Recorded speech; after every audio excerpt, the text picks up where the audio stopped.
Sábado tem garotada do Ninho em campo pelo Cariocão Sub-15 e Sub-17.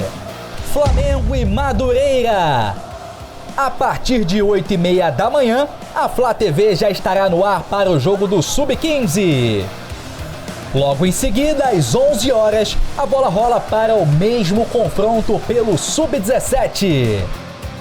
A transmissão é ao vivo e com imagens diretas da Gávea. Venha torcer com a gente, porque a base vem forte aqui na Flá TV.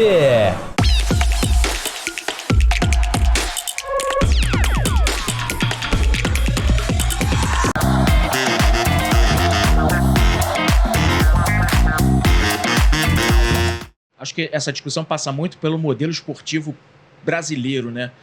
Você tem um modelo esportivo chinês que é muito bem consolidado, você tem o europeu que é um outro tipo, você tem o norte-americano que é o dos colleges e tal. Acho que a gente ainda precisa arrumar um modelo, mas isso é assunto para... Brasil não tem, né? Brasil não tem. Brasil é um híbrido monstruoso e que acaba se perdendo por conta de questões financeiras. O Flamengo, acho que esses exemplos... Os exemplos precisam ser os bons exemplos, né? A gente está aqui, eu trabalho no Flamengo...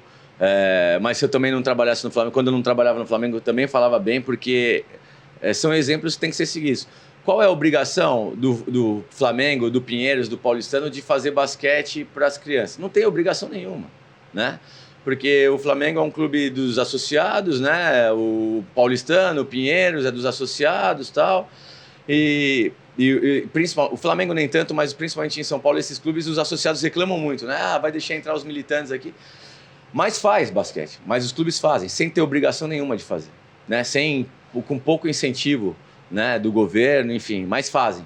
O Flamengo, inclusive, tem vários núcleos de basquete, tem mais de 400 crianças jogando basquete, porque o Flamengo coloca os professores nas comunidades para ensinar basquete, né? Então, a gente precisava de mais iniciativas como essa, né, de outros clubes que fizessem isso também.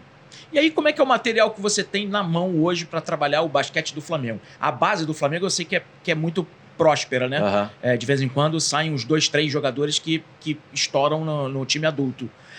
De uma forma geral, como é que você vê esse movimento dentro do Flamengo, que tem uma preocupação social também muito grande, como você está falando, de espalhar núcleos de basquete, para captar mesmo as crianças em vulnerabilidade social, que tem menos possibilidades, e que foi a história do esporte brasileiro durante décadas, foi pensar essa galerinha e projetá-las. Como é que você analisa esse trabalho, esse fomento, até chegar na tua mão? Como é que você está recebendo esse material? Olha só, o Flamengo é um pouco diferente, porque a gente tem uma equipe adulta que ela é montada sempre para ser campeã, que há um investimento muito alto, o clube é muito forte, os patrocinadores são muito fortes também.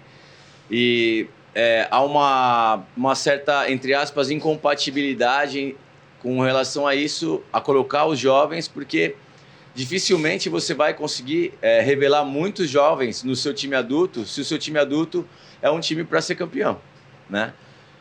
A gente vê às vezes no futebol, né? Se contrata muitos jogadores e aqueles jogadores da base têm menos espaço. Mas funciona mais ou menos como o Flamengo Futebol.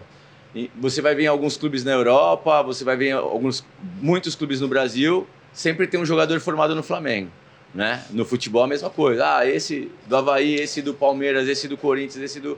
Sempre tem um jogador ali que jogou no Flamengo até o Sub-19, Sub-20 e tá lá, né? E o basquete é a mesma coisa. O basquete, às vezes o jogador ele não é utilizado no adulto, né? Porque a gente tem 12 jogadores Sub-19 que vão subir para adulto. Não dá para botar os 12. Às vezes você bota 2, 3 e os outros... Então hoje eu arrisco dizer que o Flamengo é o time que mais tem jogadores revelados jogando no NBB. Se não for o que tem mais, é um dos que tem mais, ali junto com o Pinheiros, que também tem muitos jogadores. Então... E jogadores jogando em alto nível, jogadores de seleção brasileira sub-19, sub-18, sub-20. Então, o trabalho é muito bom, o trabalho é muito forte, a gente ganha títulos nas categorias de base, mas essa questão do adulto não tem, às vezes, muito espaço por conta disso, desse alto investimento. Porque o futebol, né? O elenco tem mais de 22 se você contar 2 times, né? Não, e o basquete dá aquela limitada, né? Tem casos no basquete, assim como no futebol, que o jogador é emprestado, né? No basquete aconteceu já muito com a gente. A gente empresta, ele joga um ano em algum clube de Orçamento. A gente fez isso com o time inteiro agora, recentemente. Acho que foi uma liga de desenvolvimento. Sim. Né, que a gente levou um time para Joinville, Blumenau. A gente tentou fazer fez, né? Como se fosse um time B. Fez uma parceria com o Blumenau e aí disputamos a segunda divisão lá por Blumenau.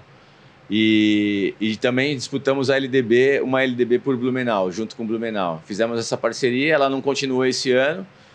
E a gente está jogando a LDB, que é a Liga de Desenvolvimento, com os jogadores sub-19 agora, esse ano. Né? Mas a gente fez isso, emprestou um time inteiro.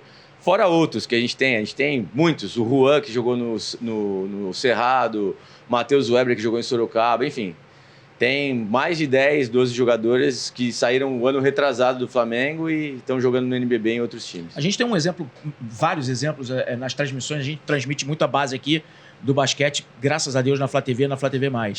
E é muito comum a gente ver o Paulo Chupeta, que é coordenador da base e é nosso comentarista aqui de basquete na Flá TV, comentar Flamengo e outro time. Pô, fulano já jogou no Flamengo. Sim, Beltrano saiu da base do Flamengo. Cara, mas é muita gente. Sim. É muita gente. Ele cita praticamente em todas as transmissões, ele cita muita gente. Os que vão para os Estados Unidos, né?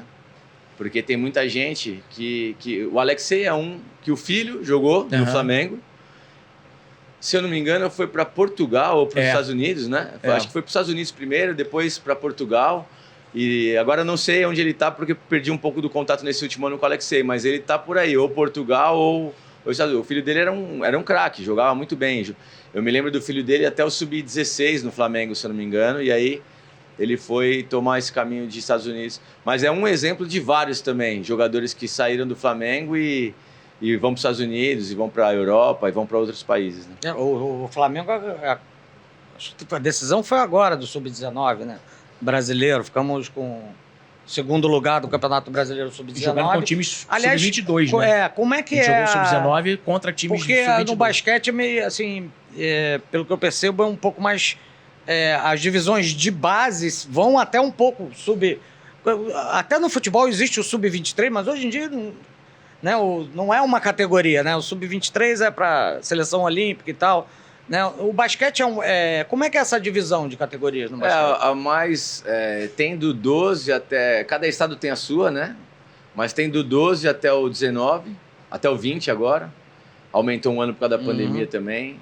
E aí, até o 20 é uma idade de cada categoria, né? Então tem o sub-12, sub-13, sub-14, porque antigamente pulava. Tinha sub-14, de 2 em 2 anos. Aí não tinha o 15, tinha o 16, não tinha o 17, tinha o 18. E a mais velha é a sub-23, que é a Liga de Desenvolvimento, que é da LNB, né? Então essa é a mais velha. Que eu acho que deve ser equivalente à Copa São Paulo, não? Não sei se a Copa São Paulo é um pouco mais velha. A Copa São Paulo é júnior, né? Júnior eu acho que é até a Copa São Paulo 20 anos, é sub-20. É sub-20?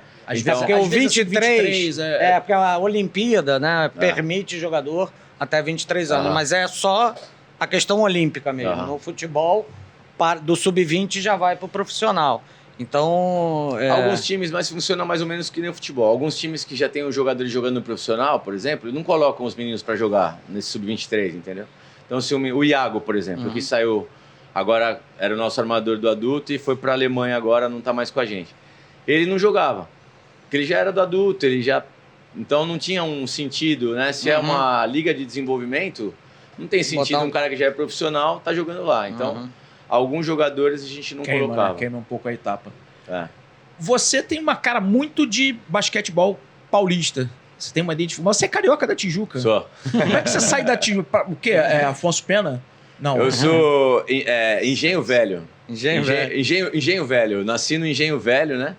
Mas eu morei em Laranjeiras. Você é velho, porque a minha certidão de nascimento, que é mais velha que a tua, também tá lá, Engenho Velho. Engenho Velho. A Tijuca chamava-se de Engenho Velho. Eu não sei direito qual é o hospital que eu nasci, mas agora eu esqueci o nome. Eu passo pra ir, eu moro na Barra, né? E eu passo na frente de um hospital do lado direito, assim, pra ir pro Maracanãzinho. Tem um morro do lado esquerdo. Cara, eu não sei. Mas outro dia eu passei com a minha mãe. Pela Grajaú Jacarepaguá, não? Porque tem um hospital ali chamado Cardoso chegando Forte. No Maracanãzinho, assim. Chegando no Maracanãzinho. Lá perto do Maracanãzinho. Porra, E aí, outro dia eu passei com a minha mãe mora em São Paulo, ela veio assistir um jogo, eu passei com ela, eu falei, mãe, não é esse hospital? Ela falou, acho que é, viu? Você nasceu lá. Existe terceira ordem, alguma coisa assim? o hospital da terceira É isso, ordem. então? Acho que... Ordem da penitência. Um Adventista, alguma coisa Eu assim. acho que é isso, né? eu acho que é isso aí. Ordem terceira. Ordem terceira. Eu vou ficar devendo o nome, mas na próxima vez... Não, mas é isso mesmo, ordem terceira. Ordem terceira. Eu acho que foi nesse. Minha mãe falou, pô, eu acho que foi nesse aí mesmo. Se não foi a terceira, foi a quarta. Por aí. E aí, Porque a gente, na verdade, meus pais estavam morando no Rio. Meu pai trabalhava na Ford, né?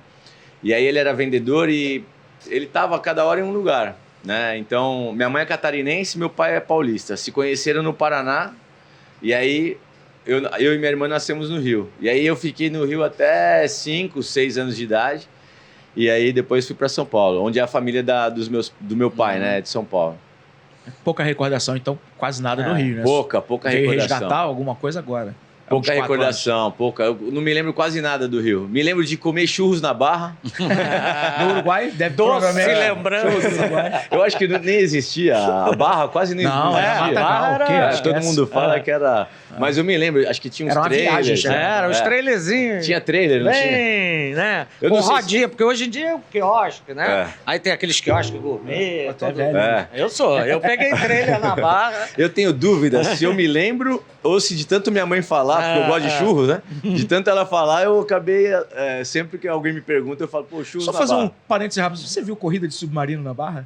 Essa eu não peguei, não. Não, né? Tá na Segunda Guerra Mundial. Quem é da nossa geração aqui vai entender a piada. Corrida de submarino era outra coisa que se fazia naquela barra deserta à noite. Aí você bota a tua criatividade pra funcionar. Aí,